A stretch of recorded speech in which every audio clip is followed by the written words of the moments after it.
Chapter 23. Just a friendly reminder. Twilight absentmindedly watched Applejack and Rainbow Dash as they argued over which Daring Do villain was the most radical. Of course, since Applejack had never read any of the books in the series, it was a rather one-sided debate.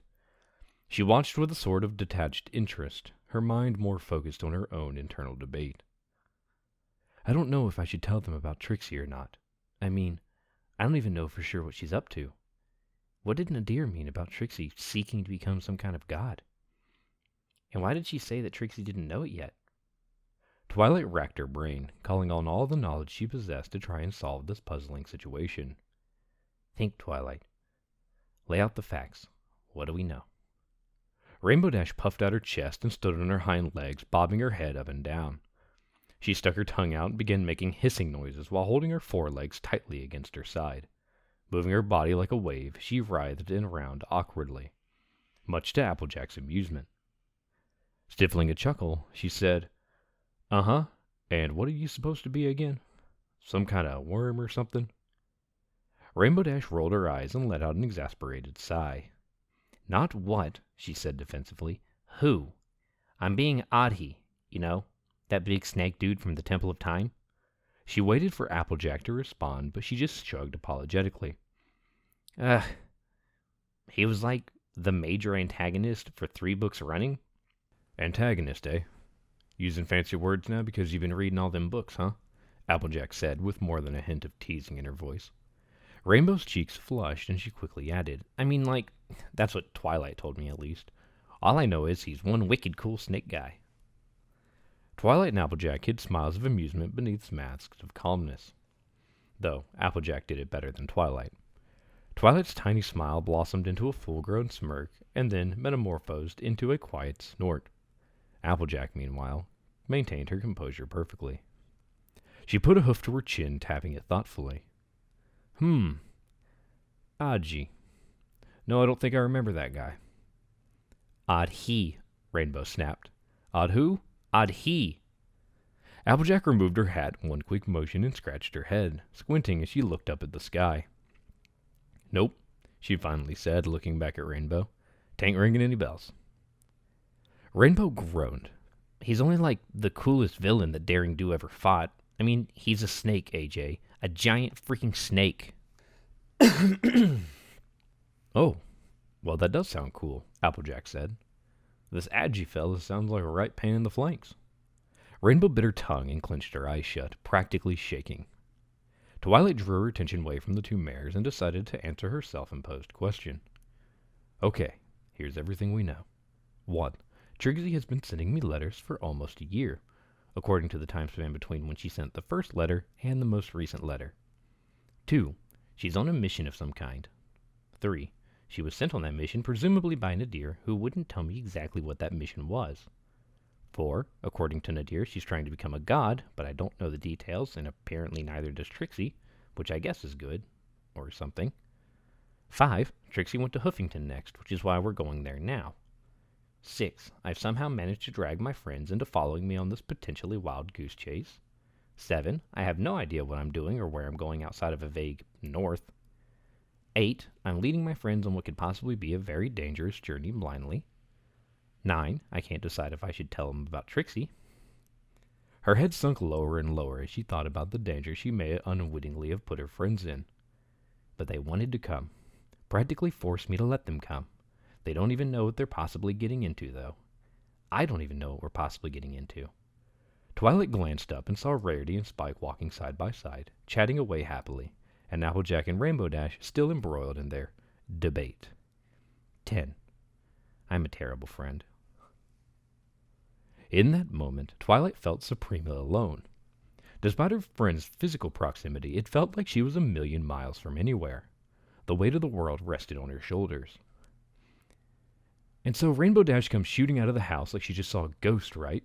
Spike said, using his hand to imitate a Pegasus swooping into the sky. Why would she do that? Rarity asked, cocking her head to the side. Spike chuckled. That's the funny thing, see? Twilight had gotten a letter earlier that morning from Trixie, and then another one that the mail pony had given to me to give to her. Rarity nodded along. So when we read the letters, it was pretty obvious that these weren't the first ones she had sent, but for some reason Twilight had never gotten any others. Twilight was really confused, so we went on to the post office to try and see what happened. When we finally got to the bottom of things, we found out that Rainbow Dash had managed to intercept all the letters Trixie had sent, except for the 2 Twilight got that morning. He held up his hand, indicating that he wasn't finished yet. But the really crazy thing is how Rainbow Dash tried to deny it when we asked her about the letters. Rarity's brow furrowed. So, Rainbow Dash was deliberately withholding this information from Twilight? Spike nodded. But why? Spike opened his mouth to respond, but Rainbow Dash interrupted him. Hey, what are you guys talking about? She asked. I heard somebody say my name. I was just asking Spike what your reasoning was for lying to Twilight all that time. That doesn't seem like something somebody's friend would do. This prompted Applejack to jump into the conversation too. Now hang on a minute, she said. What's all this about lying and such? She looked up at Rainbow Dash. They talking about you, Dash? What'd you lie about this time? Whoa, whoa, whoa, Rainbow Dash said, waving her hooves frantically. When did this turn into a let's all blame Rainbow Dash? Ain't nobody blaming you, Sugar Cube. Calm down. I'm just trying to figure out what's going on. We'll save the blaming and hoof pointing for later. Twilight cleared her throat, drawing the other's attention. Perhaps it's best if I explain everything. Besides, you girls did ask about the letters earlier, but we never got around to discussing them.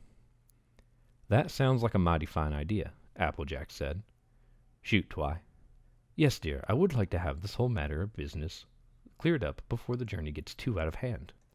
Spike waved his hand over the area in front of them. I guess that means you have the floor, Twilight. Twilight let out a soft sigh. Maybe it'll be best if I start from the beginning. She produced one of the letters from Trixie from her saddlebag and looked down at it, opening the envelope and pulling the letter itself out slowly. This is the letter I received from Trixie yesterday morning, she explained. Here, perhaps you girls should read it for yourselves. Soft, bluish light surrounded the letter as Rarity pulled the letter between her and Applejack so both of them could read it. In unison, their eyes widened and softened as they read down the letter, stopping occasionally to reread a certain part or point something out. By the time they had finished, Rarity was thoroughly confused, even rereading the letter. But Applejack had a look of understanding on her face, softened features, and a hint of a smile. Rarity shook her head. I don't understand. What's all this about the crystal mountains and the brooch? Why would she send you this letter? That's what I was wondering too, Twilight answered, and that's why I knew I had to find the other letters. And did you? In answer, Twilight produced a handful more from her bag and then carefully placed them back inside. Rainbow Dash had them, she explained. Rarity's lip curled into a frown. You hid these from Twilight. Rainbow Dash rolled her eyes, quickly answering, Well, yeah, but I thought I was doing her a favor. You should have seen some of the letters. She was a real jerk. Still, dear, does it not seem a tad disingenuous to hide these from your friend? Rainbow cocked her head to the side. Deceitful? Rainbow shrugged. Dishonest? Well, like maybe a little dishonest, Rainbow said slowly, then added quickly. But it was only because I thought I was the right thing to do. I mean, who wants to read letters from some jerk who only blames you for ruining their life? Rarity made to reprimand Rainbow Dash again, but Applejack stopped her, holding a hoof out, saying, Her heart was in the right place, Rare, even if her mind wasn't. You can't blame her for doing something she thought was right. Besides, not like she destroyed the letters or anything. Well, not all of them, Rainbow Dash muttered under her breath. Anyway, that's neither here nor there, Applejack continued. What matters now is finding out exactly what Trixie is after and why we're trying to find her. She might be in grave danger, Twilight said. Applejack seemed to understand, but Rarity furrowed her brow in confusion. I don't know for sure, but she seems like she's on a quest to defeat some kind of monster or something, the way she talks about it. Twilight bit her lip. I can't help but feel like this is my fault. She's doing this to prove that she's better than me, but she might get herself killed in the process, and I can't let that happen. So now you're following the letters right back to where she sent them from in hopes of finding out where she is now, Applejack stated more than asked. She grinned. Sounds like a plan to me. Twilight gave a short nod. Yes, that was my plan. I had hoped not to drag you girls into it. At least not past Emerald Falls, but Nonsense, dear. We'd help you no matter what. That's what friends are for, are they not? Rarity said, giving a demure smile. Applejack smiled, adding, Yep, even if it's to help that uppity showmare. Handing the letter back to Twilight, she said, Well, now that we've got that all sorted out, I guess we'd better hurry ourselves along to Hoofington. Hang on a sec, Rainbow Dash said suddenly. I just had an idea. Why is it we don't just read all the letters now and figure out where Trixie went? Instead of all this wandering around? Hey, that's not a bad idea, Spike agreed. He looked over to Twilight. Yeah, how come we're not doing that? Twilight tapped a hoof to her chin. I suppose that is a possibility. But we already know that Trixie doesn't say exactly where she's going because we have her most recent letter. And that doesn't say where her destination is, right? Plus, by following her path, we're more likely to figure out what she's doing and find clues about where she's going along the way. If we read all the letters at once, we could easily miss something about a specific place if we don't go to that place. It'd be like reading the last chapter of a book to find out the ending, or conducting an experiment but only observing the end result. You'd miss out on all the stuff in the middle that helps you understand why the ending is the way it is. For once I actually understand what you mean, Twilight, Rainbow Dash said unexpectedly. I mean, sure, we'd get to see Daring Do beat the heck out of that manticore, but then we'd miss all the cool puzzle solving in the part where she jumps over the sea of snakes. Everyone but Twilight gave Rainbow Dash raised eyebrows in response. Ugh, I'm talking about the monkey's paw. Duh. Twilight nodded. Right, and Daring would have never known to find that manticore if she hadn't explored that underwater temple and found those carvings. Oh man, that part was awesome.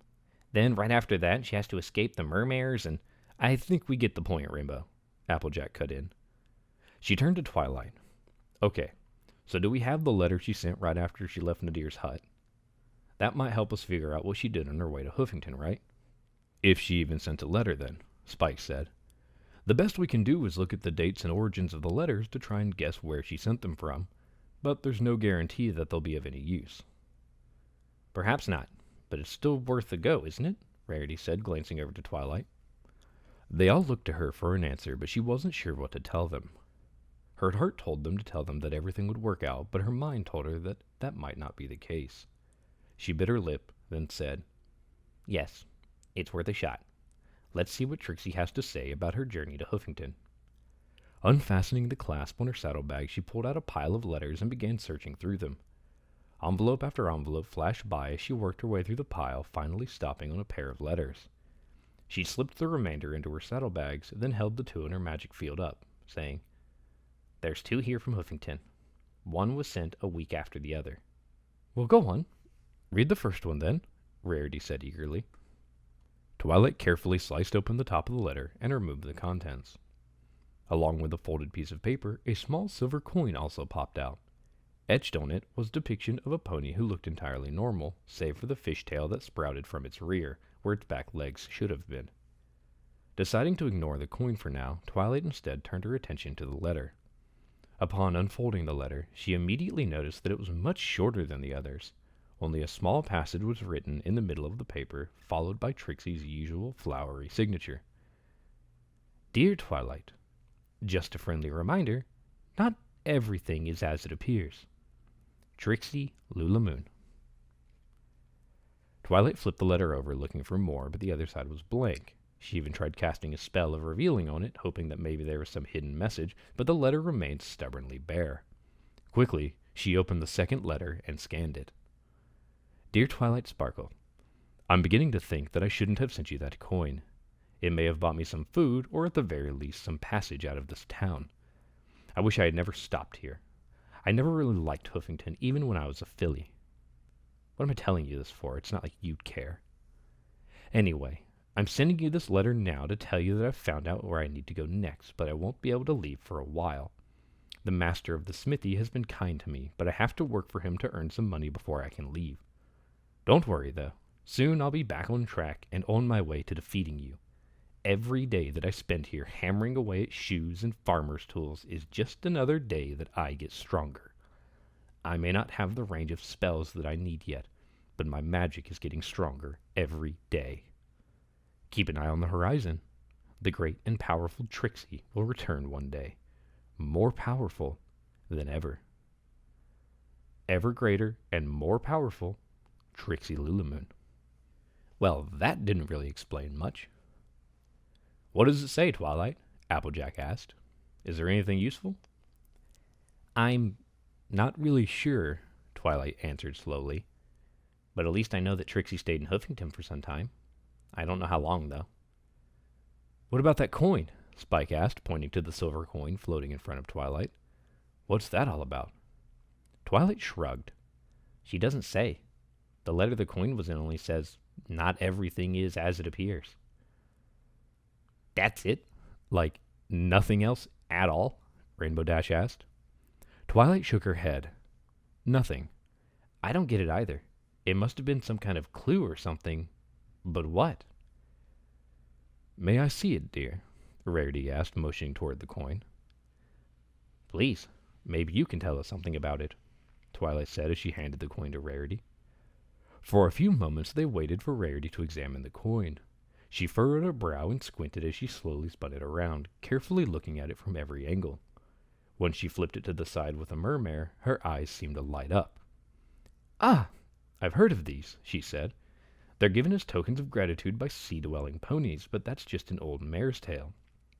I've seen a few fakes in my day, but this one, she used her magic to try and bend the coin, unsuccessfully. Seems to be real. It's truly remarkable that Trixie happened to find one. I wonder how it came into her possession. She didn't say, Twilight replied. The letter didn't mention anything about the coin except to say that she wished she had sold it instead of putting it in the envelope. I can imagine it would have fetched quite a sum if she had indeed sold it. I wonder why she mailed it anyway then. Rarity handed the coin back to Twilight. Perhaps it was meant as some sort of trophy? Pfft! That thing? A trophy? Rainbow scoffed. Please, she couldn't have come up with something a little bigger and more impressive? I got bigger trophies than that when I was just a stupid kid. It ain't the size of the thing that matters, Dash. It's the size of the deed, Applejack said as if she were admonishing a child. She must have done something impressive to earn that, I reckon. Yeah, but what? Spike asked. Who knows? Twilight, giving the coin one last look, slipped it along with the 2 letters back into her bags and then fastened them tightly. Either way, we've wasted enough time sitting around here talking about it. We should get moving before the sun starts to set. Rainbow Dash glanced up at the sky and noticed that the sun was well past its zenith and begun making its way west, and in a few hours or so it would sink beneath the distant mountains, casting the land into darkness. Dang, I hadn't realized it was so late, she said. I guess that whole thing with the Chimera took longer than I thought. It certainly seems that way, Twilight said. At least we're pretty close to Huffington now. We should be there in an hour or 2. Spike raised an eyebrow. How do you know that? Because I've been this way before. You have? Once, Twilight answered. She brought out Trixie's brooch and stared into its depths, seeing herself reflected 1,000 times on its surface. I had to find something out. What's that supposed to mean? Rainbow Dash asked, oblivious to Twilight's pained look. Hush now, Rainbow, Twilight said quietly. There's no need to go prying into others' affairs. No, it's fine, Twilight said, equally quietly. I just wanted to find out if anything Trixie had said was the truth, whether there was any grain of sincerity in her claims. There wasn't, she said, answering their unasked question. She flipped the brooch over and read the inscription on the back. M.L. Not a single grain, she whispered.